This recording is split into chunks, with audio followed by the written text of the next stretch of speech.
ప్రపంచంలో అనేక పదార్థాలు ఉన్నాయి. ఈ అనేక పదార్థాలలో ఫండమెంటల్ గా నాశరహితమైనటువంటి 92 ఫండమెంటల్ పదార్థాలు ఉన్నాయి. వాటిని ఎలిమెంట్స్ అంటాం, మూలకాలు అంటాం. 92. ఈ 92 కూడా 92 రకాల కుండలిని శక్తులకి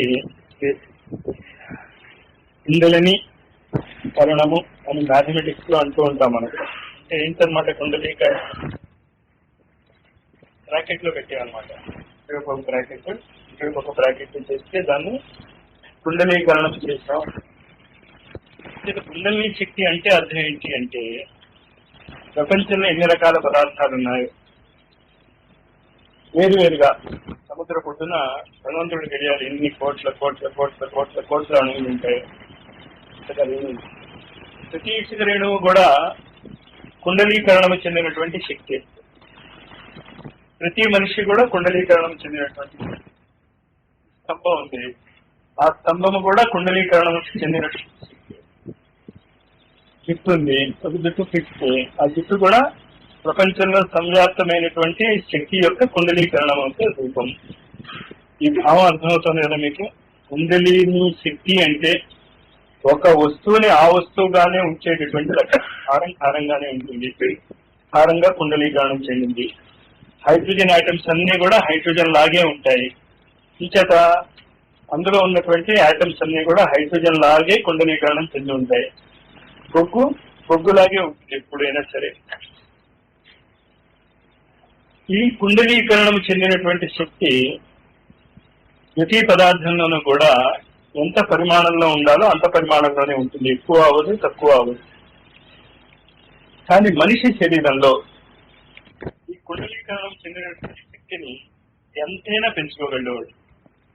మానవ శరీరంలో ఉన్నటువంటి ఒకనొక అద్భుతమైనటువంటి ప్రక్రియ. ఎలాంటి ప్రక్రియ? టెలిఫోన్ లో మన ఫ్యాన్ ఉంది, రెగ్యులేటర్ ఉంది. 5, 4, 3, 2, 1. 5 కాకుండా 6 ఉన్నాయనుకోండి ఫ్యాన్ రెగ్యులేటర్. స్విచ్ 1లో చాలా తక్కువ స్పీడ్ లో తిరుగుతుంది, 2లో ఎక్కువ స్పీడ్ లో తిరుగుతుంది, 3లో ఇంకా ఎక్కువ స్పీడ్ లో తిరుగుతుంది, 4లో ఇంకా ఎక్కువ స్పీడ్ లో తిరుగుతుంది, 5లో ఇంకా ఎక్కువ స్పీడ్ లో తిరుగుతుంది, 6లో మాక్సిమం స్పీడ్ లో తిరుగుతుంది. ఇందువల్ల అక్కడ కుండలీకరణం చెందినటువంటి వైర్లే ఉంటాయి, గుండ్రంగా తిప్పు ఉంటాయి. ఆ వైర్ల సంఖ్య పెరుగుతున్న కొద్దీ ఆ ఫ్యాన్ యొక్క స్పీడ్ పెరుగుతుంది. ఆ ఫ్యాన్ లో వెళ్ళేటటువంటి ఎలక్ట్రిక్ శక్తి ధార ఎక్కువ అవుతుంది. అలాగే మన శరీరంలో ఉన్నటువంటి 6 చక్రాలను మనం ఉపయోగించుకోవటం లేదు. అవంతా కూడా 0కి 1కి మధ్యన ఉంటాయన్నమాట. 1 కూడా టచ్ అవ్వవు, అన్ని కూడా జస్ట్ ఆన్ లో ఉంటాయి. వాసన చూడగలుగుతున్నాం, కానీ కుక్క మనకంటే చాలా ఎక్కువ వాసన పసిగట్టగలదు.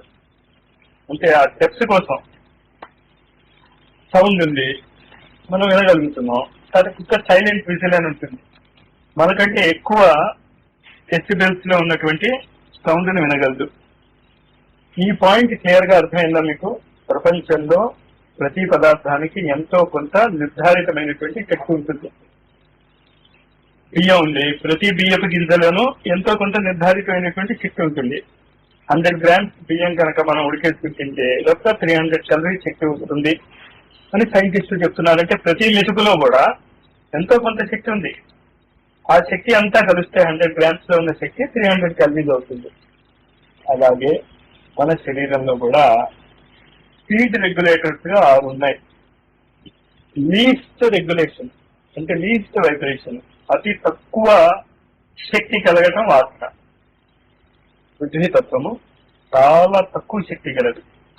అంతకంటే ఎక్కువ శక్తి కలది జలతత్వం, అంతకంటే ఎక్కువ శక్తి కలది అగ్నితత్వము, అంతకంటే ఎక్కువ శక్తి కలిగింది వాయుతత్వము, అంతకంటే ఎక్కువ శక్తి కలిగింది ఆకాశతత్వం, అంతకంటే ఎక్కువ శక్తి కలిగింది మనస్సు.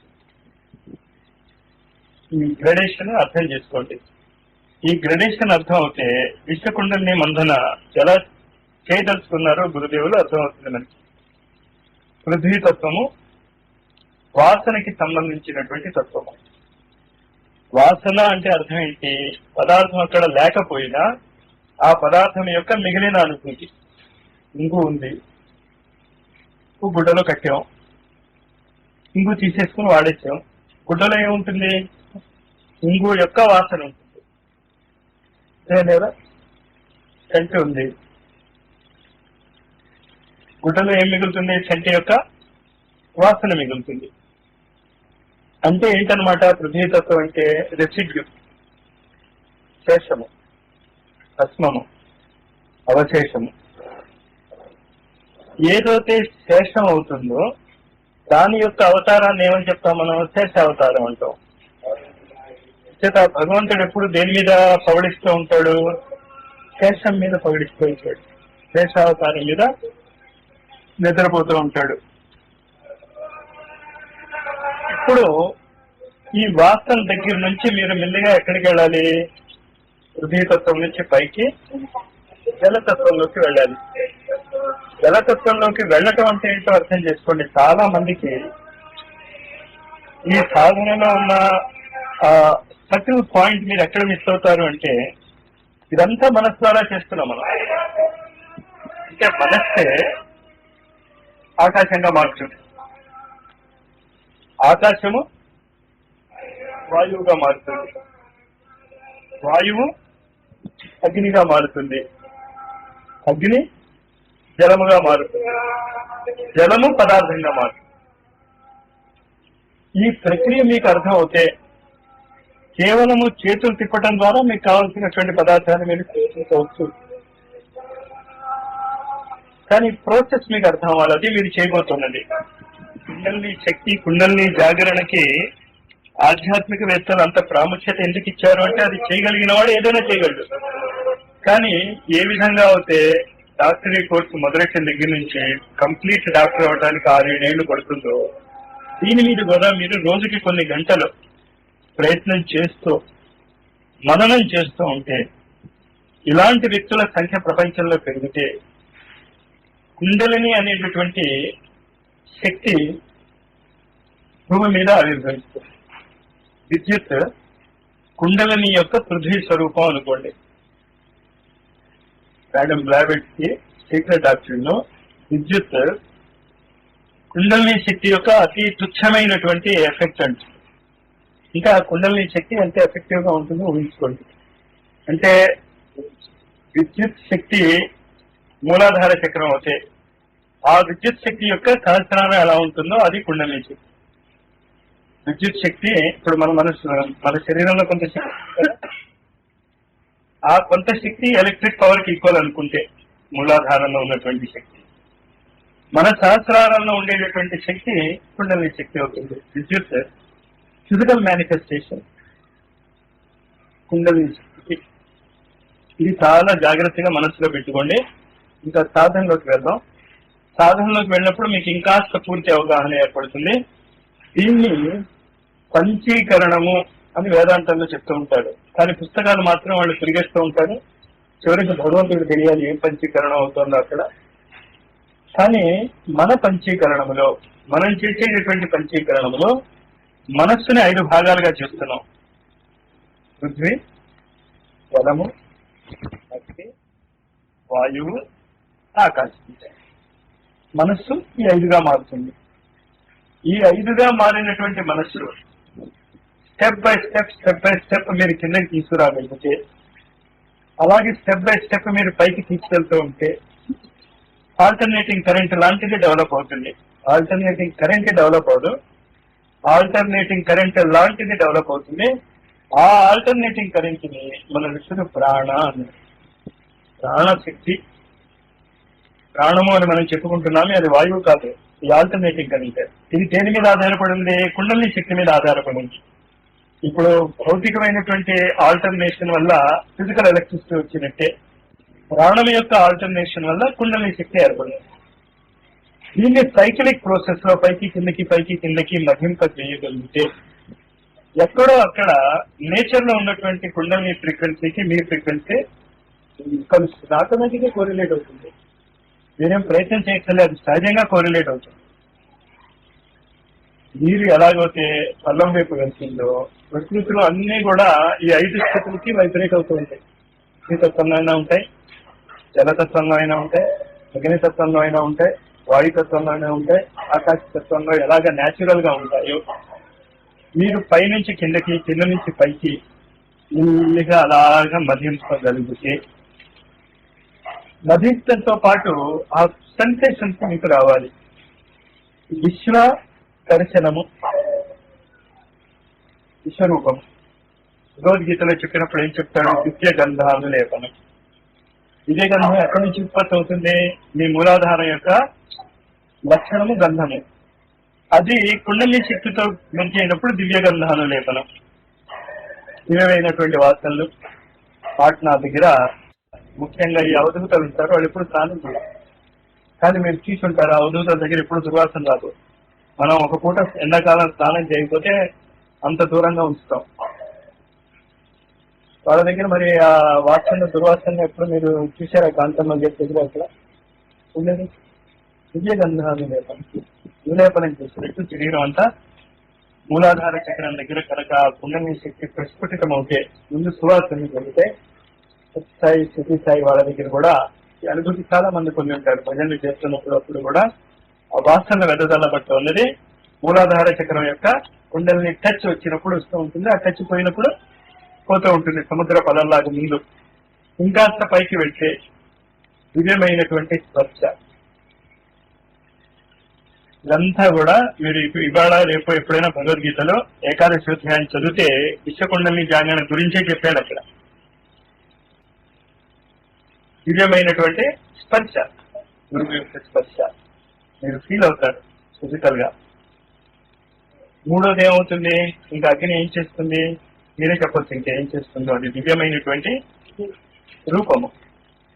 ప్రతి చోట భగవంతుడే కనిపిస్తాడు. వాసుదేవ సర్వమితి అరవిందో. వివేకానంద గొంతుకు వింటాడు. జైల్లో ఉన్నాడు, ఇంకా ఉరిశిక్ష తప్పదు అనుకున్నారు. ఉరిశిక్ష పడుతుందని ఇంకా భగవద్గీత చదవటం మొదలెట్టాడు. కొన్ని శ్లోకాలు అర్థం కాలేదు. అరవిందో లాంటి రేషనలిస్ట్ ఎక్కడ ఉండడు, చదవలేదు అతను ఇండియన్ ఫిలాసఫీ. అది కూడా అతనికి డౌట్ వచ్చింది. వాసుదేవ సర్వమితి, అన్నిట్లోనూ ఆ వాసుదేవుడే ఉన్నాడు, ఆ రూపాన్నే చూడగలగటం ఎలా సంభవం? అది పిచ్చికి పరాకాష్ట అన్నాడు హిందూ రిలిజియన్ మొదట్లో. ఆ మాట చాలా ఆలిపూర్ జైల్లో ఉన్నప్పుడు వాట్ నాన్ సెన్స్ అన్ని చోట్ల వాసుదేవుడు కనిపించటవా అన్నాడు. వివేకానంద గొంతుకు కనిపించి ఒక సాధన చెప్పిందిట. ఆ సాధన అక్కడ వివరించలేదు, మీరు ఊహించవచ్చు ఆ సాధన ఏంటో. ఇప్పుడు ఆ సాధన ఆయన జైల్లో ఉన్నాడు, చావు సత్యం, చేసేదేదో బాగానే చేద్దాం అనుకున్నాడు. సీరియస్ గా చేశాడు 3 రోజులు 3 రాత్రులు. ఆ జైలు ఊచల్లో శ్రీకృష్ణుడు, జైలర్లో శ్రీకృష్ణుడు. కోర్టుకి తీసుకెళ్తారు కదా, అది రిమాండ్ అనేదో అంటారు, తీసుకెళ్లేదో చెప్పి వస్తూ ఉంటారు. జడ్జిలో శ్రీకృష్ణుడు, జడ్జి వెనకాతను నుంచున్న వాడిలో శ్రీకృష్ణుడు, చూస్తున్న మనుషుల్లో శ్రీకృష్ణుడు, అన్ని చోట్ల శ్రీకృష్ణుడే కనిపించాడు. అప్పుడు అనుకున్నాడు, there is something in yoga. నాకే కనుక జీవితం ఉంటే ఖచ్చితంగా నేను నా జీవితాన్ని అన్నింటినీ కూడా భారతీయ ఆధ్యాత్మికత కోసం, రీసెర్చ్ కోసం స్పెండ్ చేస్తానని అప్పుడు నిర్ణయించుకున్న తర్వాత పిక్యూలియర్ గా అతనితో పాటు పట్టుబడిన మిగతా వాళ్ళకి విడిచిట్టబడింది. నేను మాత్రం తప్పించుకున్నాడు. తప్పించుకున్న తర్వాత ఒక స్పీచ్ ఇచ్చారు, ఉత్తరపారా స్పీచ్ అని. ఉత్తరపారాయణ కారాగృహే ఉత్తరపారా స్పీచ్ అని చెప్పి అనుభవం గురించి చెప్తాడు. ఎందుకు తను ఇలా మారబోతున్నాడు. తమాషా ఏంటంటే అది కూడా 1910-11 సంవత్సరం. ఎక్కడ ఏం జరుగుతుంది? దివ్య దర్శనం. అన్ని చోట్ల కూడా అదే కుండలి శక్తి కనిపిస్తుంది. దివ్య దర్శనం. ఇంకాస్త పైకి హృదయంలోకి వెళ్తే ఏమొస్తుంది? దివ్య స్పర్శ. ఇంకాస్త పైకి వెళ్తే కంఠం దగ్గర దివ్యమైనటువంటి వాక్యం వినిపిస్తుంది. దాన్ని గాంధీ గారు ఇన్నర్ వాయిస్ అనేవారు. రకరకాల పేర్లతో మనుషులు పిలుస్తారు దాన్ని. గురువు యొక్క వాక్కను, ఇన్నర్ వాయిస్ అని ఏదో ఒక పేరుతో స్వామి వివేకానంద వాయిస్. అంచేత ఇది మీకు దీనివల్ల వచ్చేటటువంటి లాభాలు. సింపుల్ గా కనిపిస్తుంది ఎక్సర్సైజ్, కానీ ఐన్స్టీన్ దగ్గరికి కొంతమంది పత్రికా విలేకరులు వెళ్ళి నేను చాలా గొప్ప రీసెర్చ్ చేశాం అని ఎలా తెలుస్తుంది అని అడిగారు. అంటే అతను చెప్పాడు, if it is simple it is great అని. మీరు కనిపెట్టినటువంటి సిద్ధాంతం కానీ మీరు కనిపెట్టినటువంటి సమ్ థియరీ అది సింపుల్ గా ఉంటే చాలా గ్రేట్ అండి, కాంప్లెక్స్ గా ఉంటే కన్ఫ్యూజన్ అంతే, అంతకంటే ఇచ్చేయలేదు. ఇంకేత సింపుల్ గా ఉంది కదా అని నిర్లక్ష్యం చేయకుండా మీరు గంటలు గంటలు దీన్ని చేయగలిగితే రాత్రిళ్ళు పూట ముఖ్యంగా పడుకునే ముందర సాయంత్రం 6-6:30కి భోజనాలు చేసేది టిఫినే తీసుకుంటూ ఒక 5-6 నెలలు మీరు దీని మీద కనుక కాలం వెచ్చించగలిగితే ఎవరికి వాళ్ళు ఇండివిజువల్ గా ఎవరి సాధన వాళ్ళదే. చెప్పలేం ఏమవుతుందో ఈ 4-5 సంవత్సరాల్లో ఏ విధమైనటువంటి రిజల్ట్స్ వస్తాయో మనం చెప్పలేం. ఇంకేత మొదలు పెడతాం సాధన, కానీ సాధన బ్యాక్గ్రౌండ్ అర్థమైంది కదా, ఎందుకు దీన్ని విశ్వకుండల్ని మందలు అన్నాము. ప్రపంచంతా వ్యాపిస్తారు. కళ్ళు మూసుకోండి. కళ్ళు మూసుకునే ముందు ఇంకొక మాట అర్థం చేసుకోండి. బయట నుంచి ఊపిరి లోపలికి వెళ్ళినప్పుడు శ్వాసగా మారుతుంది. బయట వాయువే, అది లోపలికి వెళ్ళినప్పుడు దాన్ని శ్వాస అంటాం, వాయువనం. అది ఆజ్ఞాచక్రం దగ్గర వెళ్ళినప్పుడు మనస్సుగా మారుతుంది. అక్కడ నుంచి విశుద్ధి చక్రం దగ్గరికి వచ్చినప్పుడు వాక్కుగా మారుతుంది. మనం వాక్కు ఇంకా అక్కడికంటే కిందకి దిగుతూ ఇంకా చేతితో శరీరంతో చేసేటటువంటి పనులలోకి దిగుతాం. ఇది ఉత్తినే ఒక సిద్ధాంతంలా గుర్తుంచుకోండి. మీరు ఈ సాధనలో నిష్ణాతులయ్యారు అనే దానికి నిదర్శనం ఏంటి అంటే మీ శ్వాస మనస్సుగా మారటం అనేది మీ కళ్ళ ముందు కనిపిస్తుంది. మీరు స్పష్టంగా చూస్తారు, ఇది మనస్సు, ఇది శ్వాస, ఇది శ్వాస, ఇది మనస్సు అని మీరు వేరు చేయగలుగుతారు. అప్పటి వరకు కూడా సాధన మీరు కంటిన్యూ చేస్తూ ఉండటమే. ఆ తర్వాత సాధన తెలియదు మనకి. అప్పుడు మీ గురువు వచ్చి చెప్తాడు, అంతవరకు వెళ్ళాలి కదా మనం. ఏంటంటే నడువు నిటారుగా ఉంచుకుంటే, నడువు మీద 6 చక్రాల పొజిషన్స్ మీకు స్పష్టంగా అవగాహన అయితే ఏదో ఇంకొకసారి చెప్తాను. మూలాధారము, పృథ్వీతత్వము. మనం ఇలా మఠం వేసి కూర్చున్నాం కదా, కరెక్ట్ గా ఏ పార్ట్ అయితే వెన్నుపూస పార్ట్ నేల మీద ఆదుతుందో ఆ పార్ట్ మూలాధారం లొకేషన్. ఇలా కాస్త వెనక్కి వాలొచ్చు, మీరు తెలియకపోతే కొంచెం ముందుకు వాలితే స్పష్టంగా ఉండదు. ఇలా కొంచెం వెనక్కి ఉంటే మీరు తెలుస్తుంది భూమి నొక్కబట్టాం. దానికి కరెక్ట్ గా ఒక అంగుళం పైన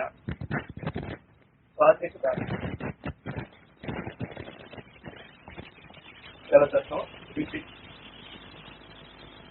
కరెక్ట్ గా బొడ్డుకి వెనకాతల వెన్నుపూస మీద మణిపూరకము, అగ్నితత్వము, స్వరూపం.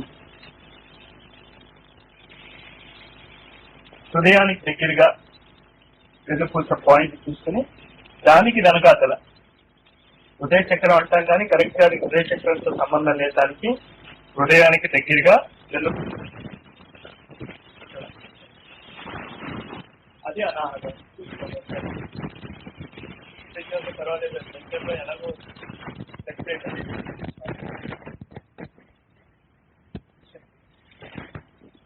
ఎగ్జాక్ట్ వెనకాతల.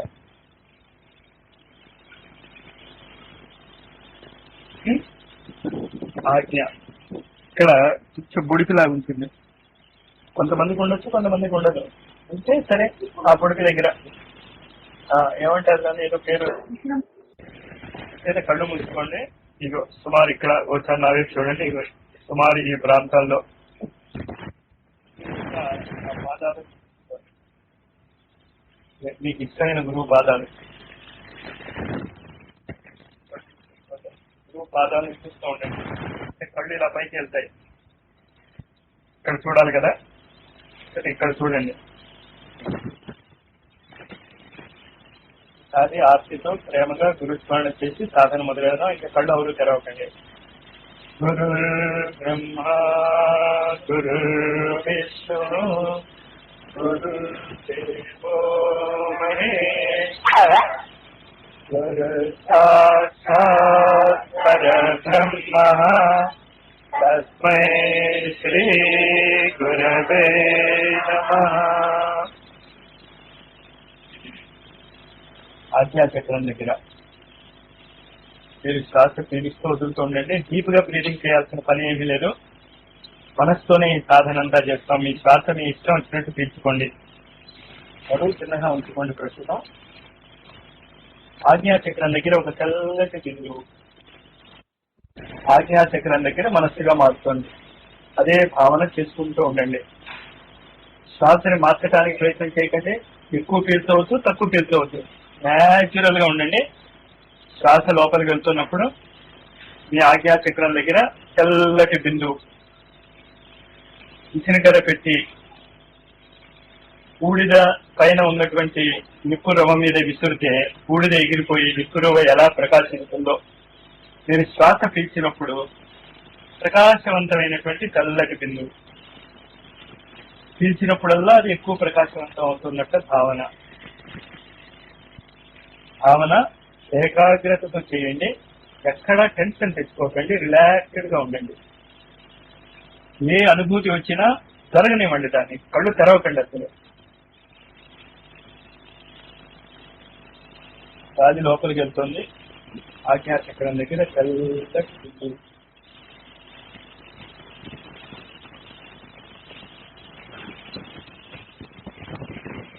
చాలా రిలాక్స్డ్ గా ఉంటుంది. చేతులు, చేతి వేళ్ళు, మొక్కలో ఉన్నటువంటి కండరాలు, కనుబొమ్మల మధ్య ఎక్కడా టెన్షన్ ఉంటుంది. చాలా రిలాక్స్డ్ గా ఉంటుంది. అది లోపలికి వెళ్తుంది. మారుతుంది.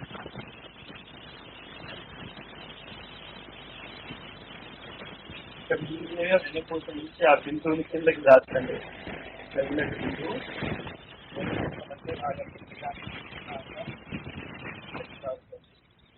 కష్టము వద్ద వెన్నుపూస మీద 16 దళాల నీలి వర్ణకు చక్రము లేక పద్మము.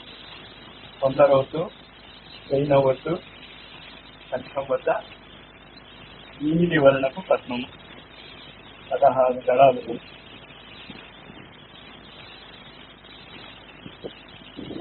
నీలి వర్ణకు 16 దళాలు.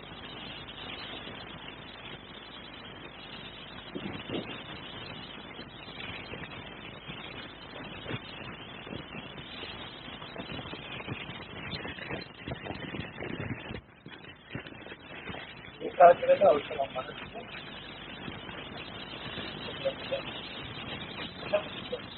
ఒక్కరే ఉన్నారంటే ఇక్కడ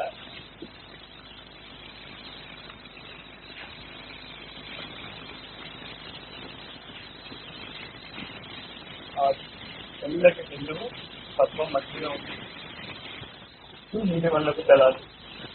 ఆ తెల్లటి బిందువు మన గైడ్ లైన్. మనసు అలా ఏకాగ్రతతో విశుద్ధ చక్రం నుంచి వచ్చే శబ్ద పని స్వరంగాలు ఏమైనా పట్టుకోగలమో ట్రై చేయండి. ట్రైన్ అవ్వద్దు. ఈ చెవులే బాహ్య కర్ణేంద్రియం బదులు అంతర్కర్ణేంద్రియం ద్వారా విశుద్ధి చక్రం నుంచి ఏర్పడే శబ్ద తరంగాలు ఏవైనా ఉంటే పట్టుకోండి. ఖచ్చితంగా ఏదో ఒకటి వినిపిస్తుంది మీకు. చాలా లైట్ గా అయినా కానీ స్ట్రెయిన్ అవ్వకండి. ట్రై చేయండి. నేను ఒక్కొక్క చక్రం దగ్గర మిమ్మల్ని 15-16 సెకండ్లు ఉంచుతున్నాను. సూక్ష్మ కర్ణేంద్రియ జాగరణ.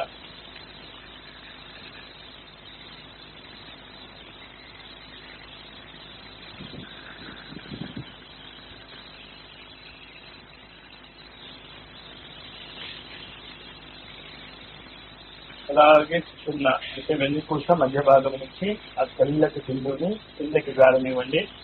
అనాహత చక్రము ఆకుపచ్చ రంగు.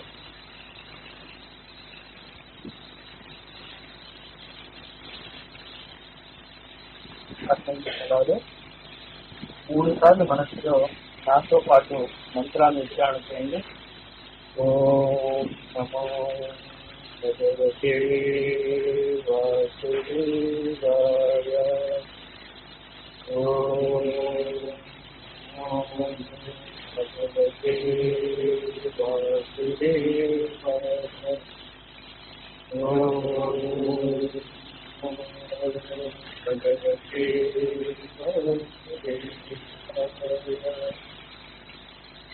చాలా తొందరగా మీకు అనుభూతి ప్రసాదించేటటువంటి చక్రం. ఓం నమో భగవతే వాసుదేవ అరవిందో కూడా ఈ చక్రాన్ని పట్టుకుని వాసుదేవ అనేటువంటి భావన తెచ్చుకోగలిగాడు. బాహ్య స్పర్శ కాకుండా లోపల నుంచి ఒక స్పర్శ మీకు తగ్గుతుంది. ఆ లోపల నుంచి వచ్చే ఆ పులకింత అనుభూతి, దివ్య స్పర్శ అనుభూతి చెందడానికి ప్రయత్నించండి. 12 దళాలు పాతపరచండి.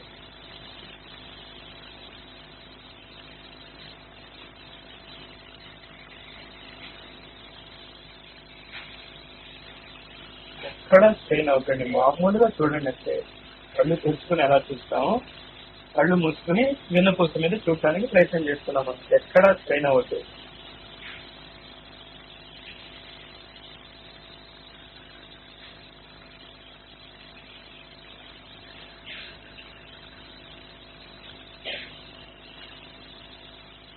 ఆకుపచ్చని ఆ 12 దళాల మధ్య నిన్నటువంటి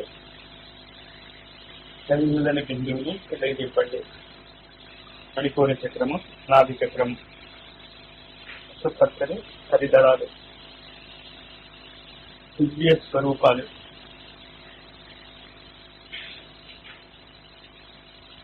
ఏడు రకాలైనటువంటి సూపర్ హ్యూమన్ బీయింగ్స్ ఉన్నాయని చెప్తూ ఉంటారు మన శాస్త్రాలలో. గంధర్వులు, యక్షులు, కిన్నరులు, పురుషులు, సిద్ధులు,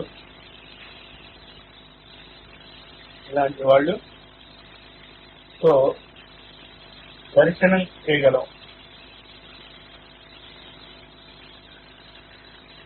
ఏమీ కంగారు పడకండి. మొదటిసారి కనిపించకపోయినా స్విచ్ ఆన్ చేస్తే కనిపించి తీరాలి. ఆ చల్లని బిందువు కనుక మనస్సు అనే బిందువుని మీరు అక్కడ జార్చగలిగితే ఆటోమేటిక్ గా దివ్య దర్శనం వస్తుంది.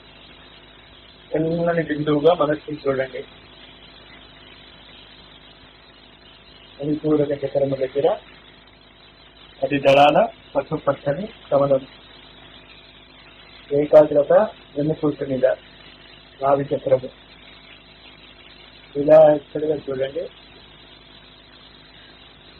ఇంకా కిందికి దిగుతాం మనం. ఆ చల్లని బిందువుని స్వాధిష్టాన చక్రము, కాషాయంలో 6 దళాలు. అద్భుతమైనటువంటి రుచి.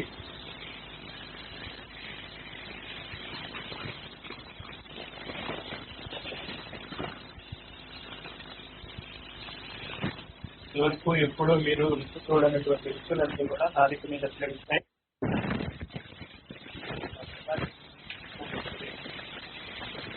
దివ్యమైనటువంటి రుచులు మీకు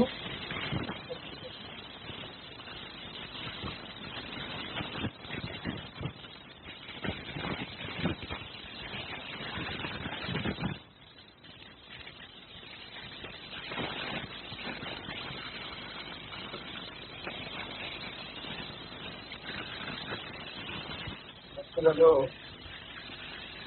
కృష్ణ భక్తుడు ఒకతను ఈ స్వాధిష్టాన చక్ర జాగరణ ప్రయత్నం చేస్తున్నప్పుడు పైనుంచి కిందకు వస్తున్నప్పుడు దివ్య స్పర్శ దర్శనం జరుగుతూ రాధాకృష్ణుల లీలను చూస్తూ కృష్ణుడికి రాధ తాంబూలం అందిస్తున్న దృశ్యం చూస్తున్నాడు.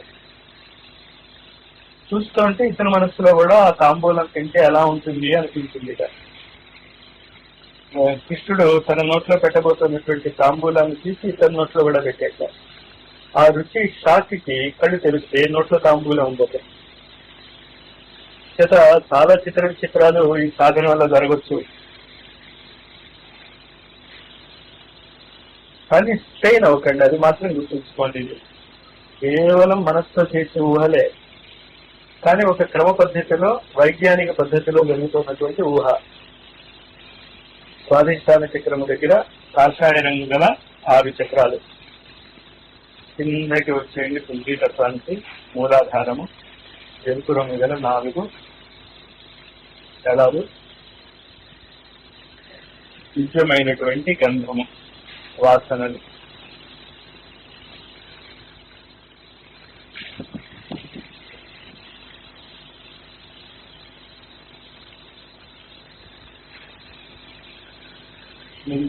ఫ్రీగా కళ్ళు తెరవండి.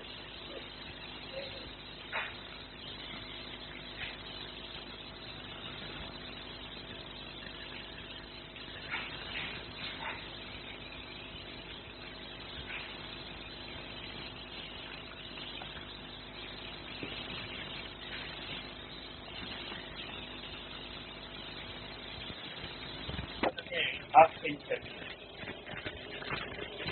ఇక్కడ నుంచి డెవలప్ కానీ లేదు. పై నుంచి కింద వచ్చారు, మళ్ళీ కింద నుంచి పైకి వెళ్ళండి, పై నుంచి కిందకి రండి. ఇదే సెకండ్ మూలాధారం నుండి మళ్ళీ పైకి ఎక్కండి, మళ్ళీ పైకి ఎక్కండి. అలాగే ఆధ్యాత్మికం వచ్చి వెళ్ళండి, మళ్ళీ ఆధ్యాత్మికం నుంచి కిందకి రండి. ఇంక ఇదే ప్రాసెస్. ఆ ప్రాసెస్ లో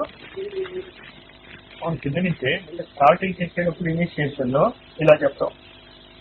ఇంకా మీకు లోపల వెళ్ళాలి కదా ఆ ప్రాసెస్. ఆ కనెక్షన్ ఇచ్చేసాక గురువు పాదుకలతో ఇంకా కింద నుంచి మొదలు పెడతారు. ఎప్పుడు మీరు ఈ సాధన స్టార్ట్ చేసినా కింద నుంచే స్టార్ట్ చేయండి, కిందనే ఎండ్ చేయండి. కానీ ఇనిషియేషన్ లాగా గురు పాదుకలతో స్టార్ట్ చేశాం. మరి ఆ విశ్వకుండలి జాగరణ మీరు నేను ఏం చేస్తాం, ఆ గురువు ఏదైనా అనుగ్రహిస్తే దిగుతున్నది. అంతేత గురువు అనుగ్రహం నుంచి వస్తుంది కనుక ఆజ్ఞాచక్రం నుంచి మొదలెట్టాం.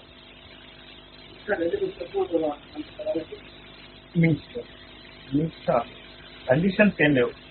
ఆ క్షణంలో ఆ చక్రం దగ్గర ఉన్నప్పుడు ఆ దివ్య గంధము, దివ్య రుచి, దివ్య రూపము, దివ్య స్పర్శ, దివ్య శ్రవణము మనసులో లీనమైపోవటం. ఆధ్యాత్మికం మళ్ళా కిందకి రావటం. ఇంకా ఏ అనుభూతులు ఎలా వస్తాయని ఇసుకోవాలి. తప్పలేము, చాలా తమాషాగా ఉంటుంది. కానీ సేఫెస్ట్ ఎక్సర్సైజ్ మనం అంతటా మనం ఏదైనా పిచ్చుకొని చేసుకుంటే తప్ప. సేఫెస్ట్. నాకు తెలిసిన అనేక ఆధ్యాత్మిక సాధనలో మంత్ర జపం కంటే కూడా ఇది చాలా సేఫ్. అంటే ఏ క్షణంలో అయినా మీరు మానేస్తారు. మీకు ఎప్పుడైనా ఓవర్ డోస్ అయినట్టు అనిపించినా, వద్దులే అనిపించినా లేచిపోవచ్చు. కానీ లేచిపోయేటప్పుడు ఒకటి గుర్తుంచుకోండి, మూలాధారంలోకి వెళ్ళిపోతారు. ఇప్పుడు కానీ ఒకవేళ మీరు మర్చిపోయి లేచిపోయినా ఏం అవ్వదు, ప్రకృతి మూలాధారంలోకి తీసుకెళ్ళిపోతుంది.